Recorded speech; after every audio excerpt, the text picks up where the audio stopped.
afternoon, New Brunswick, and welcome to the New Brunswick Today Show for today, September 1st, 2017. I'm your host, Charlie Cradaville. Thank you for joining us. As it always does this time of year, the city is slowly starting to come back to life after an eventful summer. We've got a lot to talk about, we've got a lot to celebrate, and some big stories to share with you from the Hub City's independent community newspaper, New Brunswick Today. We're coming at you live today from the best coffee shop in New Brunswick, Hidden Grounds. And congratulations, by the way, to Anand and Sporty, the proprietors of this establishment. They're going to be opening a third location of this booming business, and this is what it's going to look like, slated for Jersey City. So get ready for that. Congrats. And our special guest today is award-winning reporter Carlos Ramirez. He's just 16 years old, and here he is pictured with some other members of the New Brunswick Today team on June 25th. That's when we received 8 different awards from the Society of Professional Journalists. Carlos took home 2 of those 8 honors, including one of the very prestigious Wilson Bartow Rookies of the Year Award for New Journalists. And we are so proud of him and very happy to have him here as our special guest today. Just to give you a taste of what Carlos is all about, here he is just a few days after winning those awards, questioning law enforcement agents at the scene of an investigation in New Brunswick. This was a joint investigation involving New Brunswick Police, Middlesex County Prosecutor's Office, and federal agents with ICE's Homeland Security investigations. Now, Carlos was by himself responding to the scene. He was the first reporter there, and he didn't hesitate to go right up to these officers and ask them what was going on. Here's a clip from that. One of those officers even recognized him for his work. Take a look at it. What's his name? Carlos Ramirez. Wait a minute.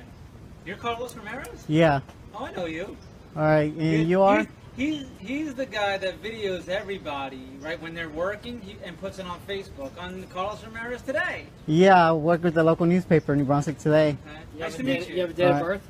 Yes, August 21st, 2001, and that's as further as I will answer questions right now. Yeah, I know you.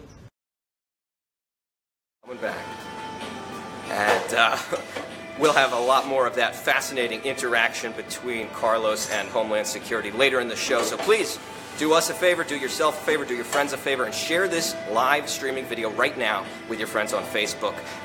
On today's show, we've got a lot to cover. We're going to give you the rundown on what you missed this summer. You can follow along with many of these stories on the NewBrunswickToday.com website. And for those of you who prefer to get your news from a print publication, well, go out and get your copy of New Brunswick Today. It's available for free all over town. It's in English and Spanish. You can find it in the big blue boxes around New Brunswick, and get it while you can, because we're already working on another issue. Now, we are, of course, back on the air after taking a break from this show over the summer, but we are excited to return and looking forward to our second season, if you will, here at the New Brunswick Today show. But before I go any further, I want to tell you about an exciting event coming up next week where you can meet me and lots of other friendly people. This is a rally for folks who want the United States Congress to impeach the president and remove him from office. Now, please allow me to explain here. Like many of us, I am concerned and worried about the future of our country. Wasn't exactly sure what the best thing to do was to fight for my country and to make it a better place. But after doing a lot of research and thinking really hard, I came to the conclusion that the President of the United States must be removed from office before it's too late, before more damage is done. Every day that goes by with a corrupt maniac in the White House is a dangerous day for us all, especially the most vulnerable among us. So I've come to the conclusion that anything that I can do with my limited influence to accelerate the process of impeachment and removal is the best possible thing I can do. So that's why I've been trying to convince my congressman, Frank Pallone, and New Brunswick's congressman, Frank Pallone, to support the impeachment of the President of the United States. Now, impeachment works very simple. The House votes, the House of Representatives, that is, votes in order to basically declare that the president should be put on trial. And it's only happened a couple times in history, but boy, do we need it to happen ASAP. So the House controls that. There's 435 members of the House. Everybody has one representative in the House. So I'm doing the best I can. I want to convince my representative to sign on to support impeachment. There's already a couple of congressmen, brave folks, who have introduced an article of impeachment that if enough folks sign on to it and vote for it, then the president would be impeached. He wouldn't be removed just yet. He would have to go on trial. The Senate would try him. And if 67 of the 100 senators find him guilty, he would be removed from office. This process is also open to other federal officials, including the vice president. But I'm encouraging everyone who can to join us on Wednesday, September 6th, outside Congressman Pallone's office. I've been pressing him about this issue, and he doesn't think it's a priority. Just yesterday, actually, I got to ask Congressman Pallone a question during a Facebook Live broadcast that he was doing. And, of course, I asked about impeachment. If you watch this show, I've been asking everybody about impeachment who's in power. Here is what Congressman Pallone had to say yesterday about impeaching the president. Most times that you have these Facebooks, we have someone asking, what your thoughts are, these are my words, what your thoughts are on impeachment, and if you would support some of the impeachment efforts, and if you think that is the conversation people should be having. Well, look, people can have whatever conversations they want, but I don't really want to focus on impeachment. I am concerned that, President Trump keeps doing things that come very close to impeachable offenses, and if he's got to stop with all this divisiveness, and he doesn't seem to pay too much attention to the law or the limits of his own authority. But we'll see. I mean, I think that it's not an issue that I want to focus on right now because I'm so busy dealing with all these other issues that are important in terms of the economy and health care and retirement security. Thank you, Congressman. And welcome back. So as you can see, Congressman Pallone needs a little bit of a reminder, perhaps some encouragement from his constituents about the importance of impeaching and removing Donald Trump from office before it's too late. So please join us this coming Wednesday at 67 Church Street in downtown New Brunswick. We'll be gathering at 5:30 p.m. outside the Congressman office. Again, that is 67 Church Street, right near the Old Bay and the Hyatt Hotel. This will be a fun, family-friendly event. All are welcome, including those who want to learn more about impeachment. We're going to have some great speakers yet to be announced. Hope to see you there, and please, if you can, bring your friends and family, neighbors, co-workers with you to help support what we need to do, removing the president from office. Now, when we last left you on episode 41 of the New Brunswick Today Show, we had been interviewing several of the candidates running for governor of New Jersey.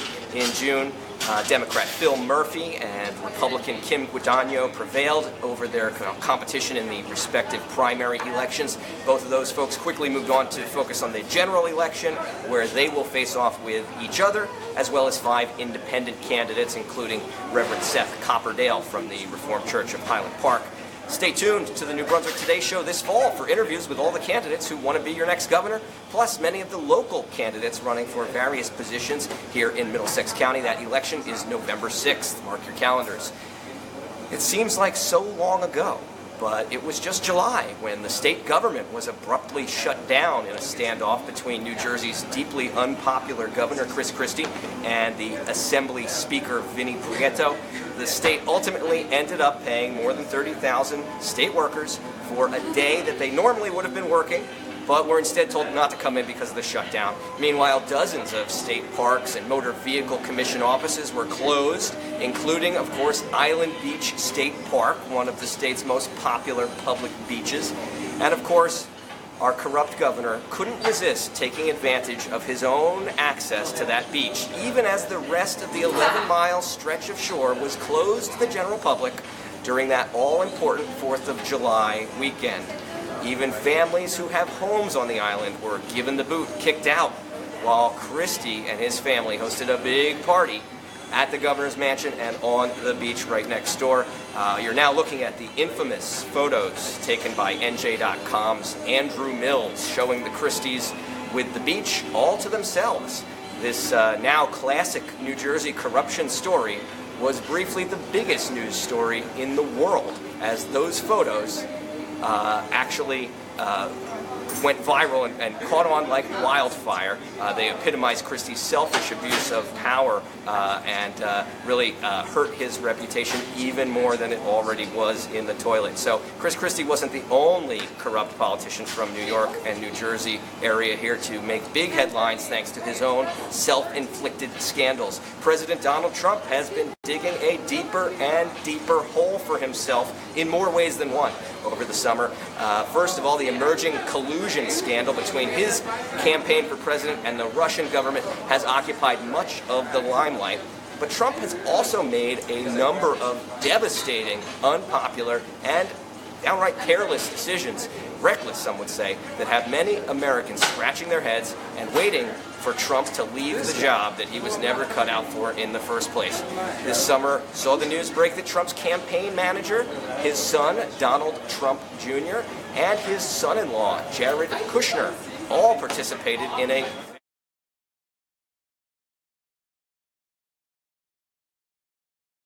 after nearly all of the participants and President Trump himself repeatedly denied having any such contact with any Russian operatives. At this point, it's clear that the president, his family members, and his campaign are currently being investigated by Special Prosecutor Robert Mueller. Mueller was appointed in the wake of Trump's abrupt firing of FBI Director James Comey, a personnel decision that appeared to be motivated by Trump's desire to kill the criminal investigation into his own national security advisor, Michael Flynn. Flynn, of course, only lasted 3 weeks in that job. But that's not all that Mueller is investigating. He's also looking into alleged money laundering. And in July, FBI agents working on the case raided the personal home of Paul Manafort. That's Trump's one-time campaign manager, who you're looking at right now. And he was also one of the participants in that questionable Trump Tower meeting. So the investigation into Trump is clearly heating up, and it reportedly already involves 2 different grand juries, the IRS's Criminal Investigations Division, and the New York State Attorney General's office. Something tells me that at least a few people are going to be imprisoned as a result of this investigation, and we can only hope that the President of the United States is one of them. Now, while all this has been going on, New Brunswick Today has been working hard to cover all the local stories here in Middlesex County that might have otherwise slipped through the cracks. So let's start with our biggest story of the summer. That was Amy Barenboim's fantastic article on a controversial new policy passed by the Rutgers Board of Governors. Back in April, the board quietly passed this new policy. It makes any student activity that disrupts, quote, university activity, class, lecture, administrative function, or other university business an offense under the student's code of conduct. It's not clear exactly what prompted the policy change, but student activists argued that protests they participated in over the past school year, like the one we showed you here, could be grounds for punishment under this new version, and they've said that the university already has demonstrated contempt for activism in some cases. Now, let's take a look at a video that shows us just what Rutgers thinks of activists. This is Rosario Ciortino, an electrician who took it upon himself to assault a student activist at a Board of Governors meeting last year. Take a look.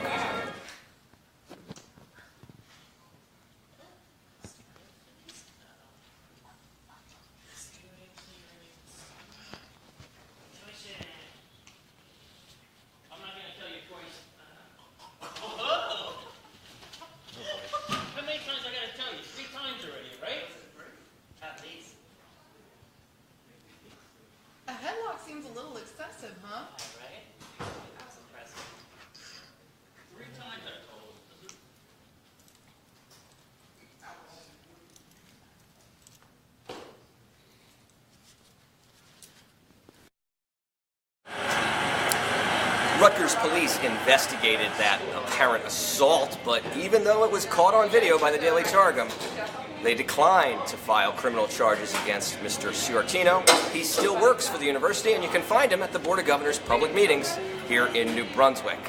Now it is back to school time here at Rutgers, and the 5th and 6th Ward neighborhoods in New Brunswick are quickly filling up with young residents eager to start their classes next week. As our very own Jad Cato reported, Rutgers officially named Dr. Debashish Dutta as its new New Brunswick chancellor in July. Dutta replaced Richard L. Edwards, who's a professor. He left the position after 5 years, and he'll take a one-year sabbatical before returning to the faculty. Now, Dutta comes to Rutgers after working at Purdue, and before that at the University of Illinois and the University of Michigan. Those three institutions all have at least one thing in common with Rutgers. They belong to the Big Ten Athletic Conference and the related Big Ten Academic Alliance. And speaking of the Big Ten, tonight is Rutgers University's first football game of the season. They'll face off with the Connecticut Huskies just across the river from New Brunswick at the University Stadium in Piscataway. Go Knights! Now, New Brunswick Police Department continues to fight accusations of corruption and racism from a number of litigants, including some of its own police officers. I published an update last month on the extensive legal bills that were incurred by New Brunswick's government, specifically for Mayor James Cahill's lawyer in two different lawsuits filed by current and former police officers. And those lawsuits have been working their way through the courts over the past 5 years. We broke the story back in 2012 when they first came up. Now, taxpayers have already paid over $341,000 just for private attorneys to defend seven-term Mayor Jim Cahill and two other city officials on punitive damage claims in those two explosive cases that were filed in 2012. The mayor's bills in those cases have already topped $227,000, and that's just a fraction of the overall cost these cases will have for local taxpayers. Taxpayer money is also flowing to lawyers for Police Director Anthony Caputo and the business administrator of New Brunswick, Thomas Laughlin. All of that related to just those two cases, two of a number of cases pending against the police department. And there's no expectation that these legal bills will stop coming in anytime soon, as the civil lawsuits are moving their way towards trials in Middlesex County Superior Court. By the time it's all over, taxpayers could be in the hole to the tune of millions of dollars. Andrew Cangiano, fantastic reporter at New Brunswick Today, had the story on this year's NJ Counts Point in Time survey, which is an annual count of homeless persons statewide. This year, the survey showed that the number of homeless persons in New Jersey has decreased by about 409 to be exact. However, Middlesex County saw a 20% increase in the number of homeless persons counted, according to the report, which was produced by Monarch Housing Associates.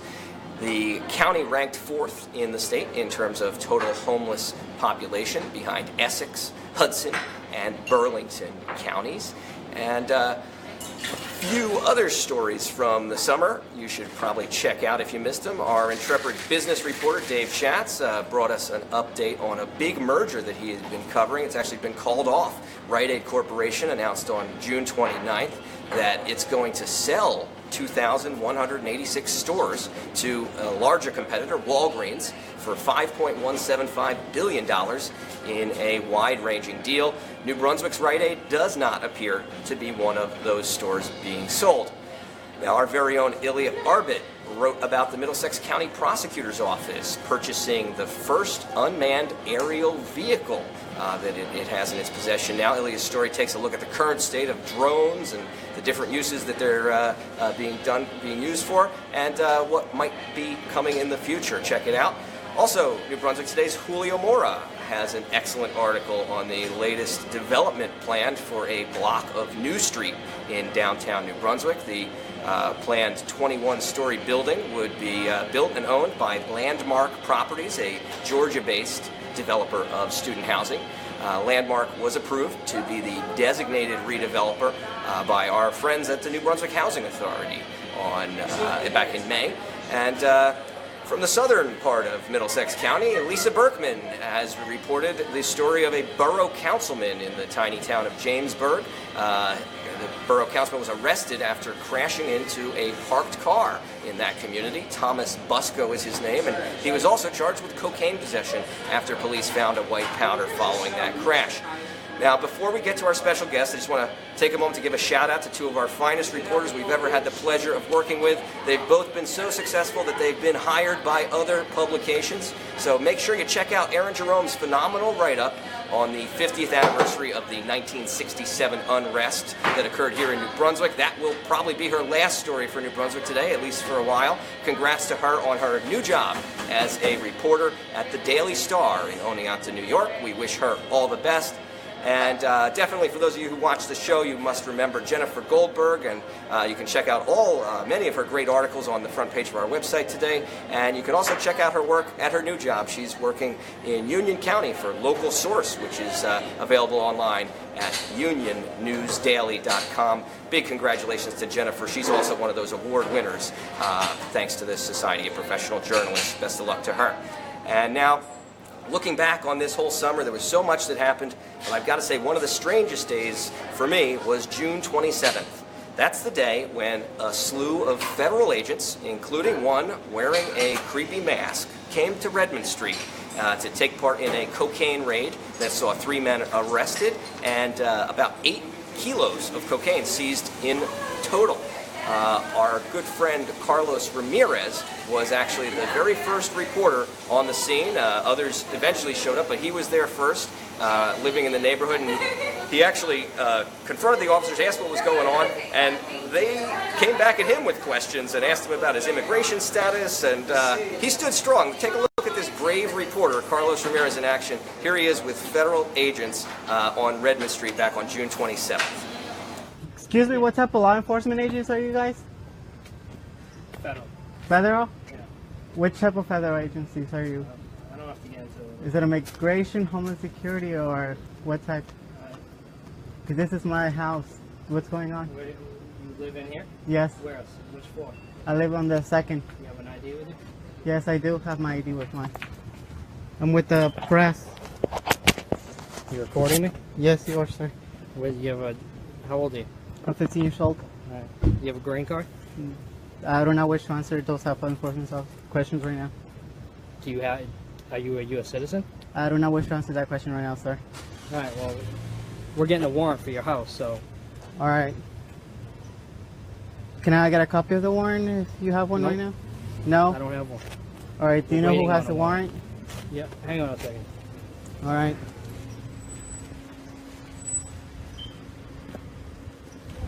Al parecer son agentes federales. Apparently they're federal agents. Apparently they have a search warrant for my house right now, right here. Here's where some of my family members live. I'm not sure what type of search warrant it is. They were just questioning me if I have a green card, if I have a residence. What's his name? Carlos Ramirez. Wait a minute. You're Carlos Ramirez? Yeah. Oh, I know you. All right. And you are? He's the guy that videos everybody, right, when they're working and puts it on Facebook on Carlos Ramirez Today. Yeah, I work with the local newspaper, New Brunswick Today. Nice to meet you. You have a date of Alright. birth? Yes, August 21st, 2001, and that's as further as I will answer questions right now. Yeah, I know you. Hey, Boy, you want to call Sector and run them for warrants and immigration? Are you here illegally? I don't know which to answer those type of questions right now. All right. Well, what do you want to do? You want to detain him because he lives in the house we're getting a warrant for? yeah. Well, first of all, I know as a fact that he's not living here. So you're Yeah, my father lives here. What's your and father's name? That's not what you I'm just not told gonna me. answer questions. Yeah, well, You I just live told here me you because I lived come here. here, sir. So do you live here or you don't live here? My father lives here, but I come here to visit So you don't him. live here. So I you do just not- lied to a federal law enforcement I officer. do not legally live here, but I do live here because my father does. Listen, do me a favor, right. because I know who you are, All right. okay, and I respect what you do, All right. Thank you. and I respect what you do. All right. So, but if you can, what we'll do is once we're done, All right. we'll sit down, we'll talk to you, we'll explain to you everything that happened. All right. Because we don't, if that is your father, I don't want any surprises or problems. Is his last name Ramirez? Okay. I don't know. What's your father's name?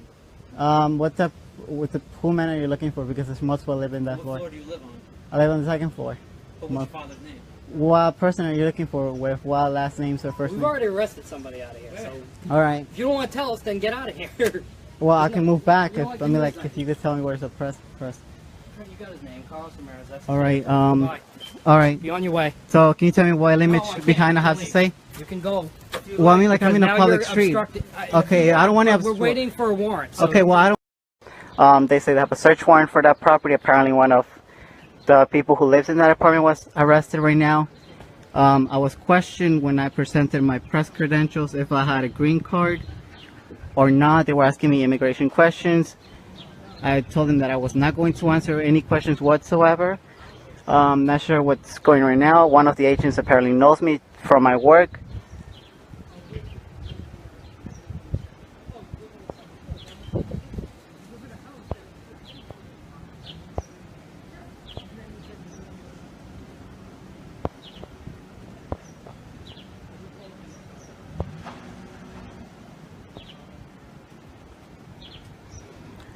Just to let others know, I'm only 15 years old. I reported with New Brunswick today, and the house they're executing apparently a search warrant, which they did not provide me with one. It's the home where my father lives and where I have other family members that live as well. Apparently one person has been arrested. They didn't identify whether they were Homeland Security, ICE, or if they were, they only said they were federal enforcement officers. I'm going to try to return calls to people right now. And welcome back to the New Brunswick Today Show. We're now joined by Carlos Ramirez, a very special reporter. Thanks for joining us today, man. Thanks. So, at the time that video was taken, you were just 15 years old. You're 16 now. Yeah. Tell us, what was going through your mind when these officers started asking you questions? And tell us, what were you scared? What was happening there? I wasn't scared because, you know, as our jobs as reporters, we go and we try to figure out what's going on. So it was interesting for federal officers to come and ask me what was I doing there and asking my immigration status. You know, I'm only trying to do my job, gather the details, and bring it up to the viewers. So it was surprising to see the guy ask me, oh, do you have green papers, or do you have documents, or like asking if I was a U.S. citizen. So I refused to reply to those questions, you know. Right, you were the one there that asked questions, and, Exactly, and so yeah. you kind of turned it around on them, and before you knew it, they were telling you to get away. They didn't want to talk to you Yeah, anymore, exactly. right? So they asked me for my ID. I gave them my press credentials, and you know, I backed up because I didn't want to interfere with their investigation. Absolutely. And so you actually have your own Facebook page with several thousand followers, and you helped spread the word about that police action. Before we knew it, there was a whole crowd gathered there, including television and other journalists. But you were the first one on the scene. Tell me, you're almost always the first person on the scene for these crimes. You actually run a crime watch for the neighborhood that we both live in.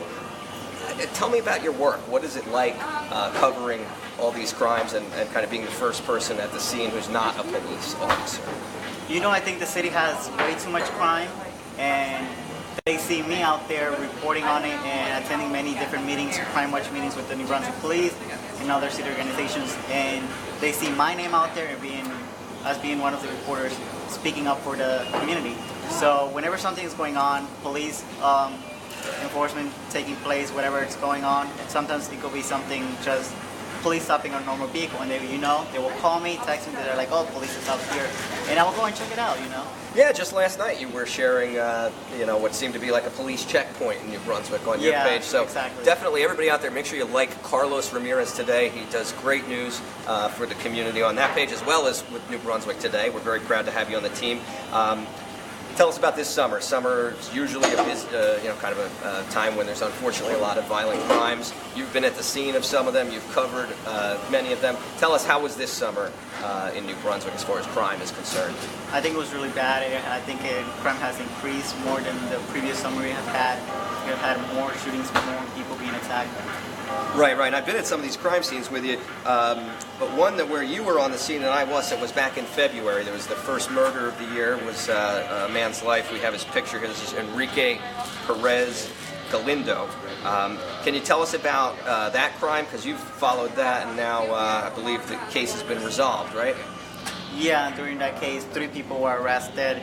Manuel Maldonado, a 21-year-old, Jose David Vasquez of 19, and Xavier Sanchez, as well as 19. They both were charged with the murder. charged with murder, but then pleaded guilty to manslaughter. They're looking at 20 years in prison. And tell me, you were the only one. We were the only ones to report that one of those, criminals had put on their Facebook page that they were connected to MS-13, the gang. Tell us, what do you know about that? You were the one who discovered that on the man's Facebook page. Do you believe that there's a big gang presence in New Brunswick? Do you hear about that? Oh, definitely. You could see it. You don't have to hear it. You can see already, like, taggings around the streets, many underneath bridges, railroads, and train tracks, even people's businesses, parks. There's taggings, whether it be the rivals and the other ones. You can see 13 and 18 taggings all around places, you know. Okay, well, you can definitely read Carlos and my article on that unfortunate murder from back in February on the NewBrunswickToday.com front page. But I want to talk about what happened this summer. We had there were basically 3 fatal killings in the area. 2 of them were here in New Brunswick, and another one was just outside in the Somerset section of Franklin Township. Tell us, you just published an article on the unfortunate murder of Desiree Alvarado. Tell us about the arrest that was made in that, and what you know about that killing. Yeah, such a sad story. Mother of 4 killed. Single mother, yeah. Right? Worked at Robert Wood Hospital. On the good side, police were able to arrest North Brunswick man Christian Cortez on the killing that occurred around 10:30 a.m. in the morning on July 14. He is awaiting trial on Middlesex. Okay, so they did catch one person from North Brunswick in that case, and he is going to be prosecuted. He's going to be prosecuted. How about the killing that happened next that was in Franklin Township?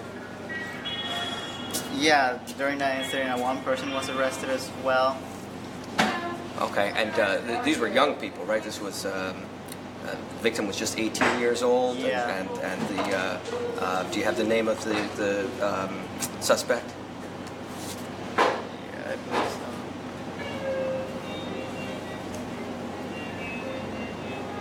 Yeah, we could probably get it on further links. Sure. And you are working on that story. The last one, very sad, a 31-year-old man was killed just a couple weeks ago. Tell us about that, Hakeem Williams. Yeah, during that, police are actually looking out for 2 suspects and 1 female. Both have their mugshots out posted into the website already. The first suspect is Michael Martin, 26, as well as Rayshawn Redrick, and a female involved for questioning by police, Diana Williams. Yeah, both of them are wanted. And so we have a picture of those 2 suspects who have been charged with the murder. This murder occurred on Fulton Street. In New Brunswick, 31-year-old Hakeem Williams' life was taken.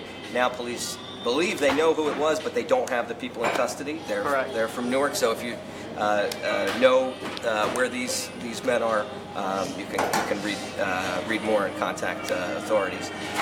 So listen, there's been a lot of sad things this summer. You do a good job of covering all of them. But tell us before we go, how about some good news? What good stories do you have? Yeah, for us? Actually, the New Brunswick Police actually was able to get some fundings from an officer that had passed away. His name was Matthew Tarantino. He was a former RUPD officer who passed away, so they were able to get some grants. And today they actually gave hundreds of books away for free to the community in Walgreens. So yeah, we have a picture of this too. This was just this week, right?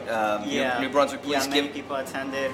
Giving out hundreds of backpacks to the community. That's thanks to a grant from the Office of the Attorney General in memory of Detective Matthew Tarantino. So we'll have all this coverage and more. Carlos was all over the place this summer. You were at National Night Out. You were doing all sorts of great stuff covering the crime and also the positive things in the community. Carlos, New Brunswick needs more people like you. We're very grateful to have you on the team.